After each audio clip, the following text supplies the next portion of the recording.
तरुण मुलगी जर असेल तर त्यांच्याकडे पाहण्याचा म्हणजे दृष्टिकोनही वेगळा असतो आणि बऱ्याच वेळा असा प्रश्न पडतो की अरे आपल्याशी लग्न कोण करणार. माझी आई मला कायम म्हणायची की राजकारण जर सांगितलं तू राजकारणात काम करते तर मग लग्न स्थळ येईल का, लग्न होईल का.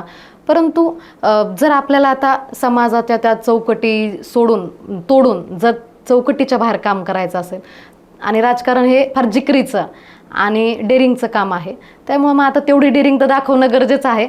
शेवटी या समाजात चुकीचा विचार करणारी जशी लोक असतात तसं चांगला विचार करणारी असतात. अनेक लोक ॲप्रिशिएट करतात की इतक्या लहान वयात एखादी मुलगी एवढ्या वेगवेगळ्या ठिकाणी फिरते. म्हणजे आज मी तुम्हाला जर पुण्यात दिसेल तर मी काल जामखेडला होते आणि परवा मी नांदेडला होते. म्हणजे एवढं फिरतं तर अनेक वेळा तुमच्यासारखी लोक मला ॲप्रिशिएट करतात.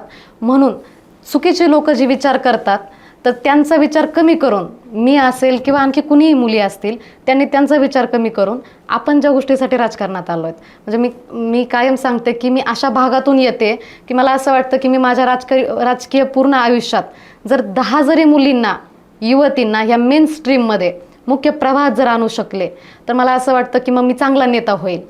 कारण मला शिकवणारं इथं कुणीच नव्हतं. मात्र आज मी इतकी कॅपेबल झाले की मी 10 मुलींना सांगू शकते की तुमच्या या रस्त्यात एवढे खड्डे आहेत, बरोबर, एवढे गतिरोधक आहेत, ते पार करून या. आणि ती करायची ताकद असेल तरच मग इथे आपण टिकू शकतो.